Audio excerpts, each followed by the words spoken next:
Hello and welcome to Blooming Curious, the podcast dedicated to reimagining early childhood education through the power of curiosity. I'm Edwina, your host, and here to explore the strategies that inspire a lifelong love for learning in children. So if you're homeschooling or you're a curious educator looking for creative, meaningful ways to engage children and move beyond the talk and chalk traditional classroom approach, then this is the place for you. You know that moment when you ask a child a question and you get the shoulder shrug or you're trying to engage them but you get one word answer or you get resistance instead of opening a rich conversation. And let's just think for a moment, what's the actual purpose of a question? A question is there to make you think. And if you, as the adult parent or educator, give the child the answer or you tell them, did you know, whatever, you are robbing them of an opportunity to wonder and think for themselves. The purpose of questioning is to invite thinking. It's not to give the correct response or to show how clever you are. It's a strategy to invite exploration and critical thinking. It's a strategy to invite wonder and imagination. It's what real learning is all about. Wrestling with problems and experimenting with possible answers. That's why wonder questions are so powerful.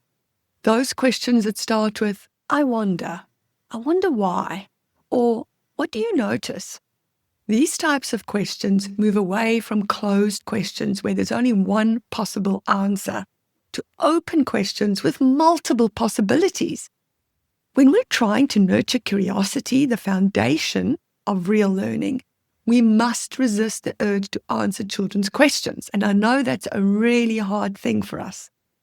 Because if you answer their questions, it doesn't teach them anything. And the chances are they're probably going to forget what you're saying anyway. What we want to do is rather to say, let's find out. Now you're building on the child's interests and their knowledge. Now you have an opportunity for exploration, for real inquiry. This is now an opportunity for you to model how to look for answers to questions, how you use books in the index, for example, to find answers if you don't want to read the entire book, how to use keywords to search for an answer on Google. It's a great opportunity to use technology for learning and for good. Although for me, a book, of course, is always the first stop in early childhood. Keep technology as far away from young children as you possibly can. If you can use real books, and perhaps you have to conduct an experiment to find the answer, or go to the zoo or on some kind of field trip, then this is so much richer than simply popping a question into the search bar of an internet browser. Now, wait time is another really important factor when we're asking questions. Don't be tempted to jump in and give the answer. Give the child time to think, to formulate the answer in their heads. Or sometimes you also have to frame the question in a different way. Often, children are afraid to answer because they're afraid of being wrong.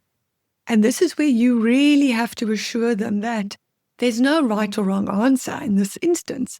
And if the answer is wrong, you're going to help them find the right answer. And this brings me to what happens when a child does answer incorrectly. Perhaps it's a simple math question, something like 2 + 3, and the child answers incorrectly. What you don't do is immediately correct the child and make them feel stupid and embarrassed. Instead, you say something like, let's try again. And you provide them with concrete materials to help them understand and so that they can count correctly. Because young children operate at a concrete level. It takes time for them to understand abstract concepts or to add numbers in their heads. So encourage, in this instance, concrete materials to help them understand. And the same goes for scientific concepts. Creating an experiment or observing changes in something is going to be far more helpful and benefit their understanding than you just reading about it or telling them the answer. Too many people nowadays are afraid of questions.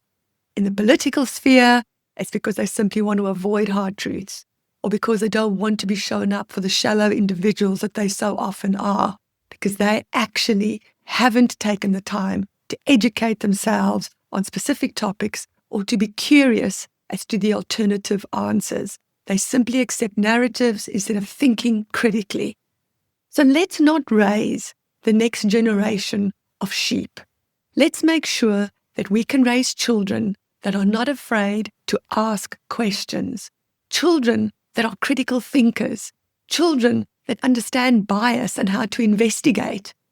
This all starts with asking questions and having the confidence to search for answers. And if you're looking for some examples of types of questions to ask and to encourage thinking and wondering, then download my free PDF. I've created it for you. It has open-ended question prompts and some top tips that promote curiosity. I'll leave a link for you in the show notes.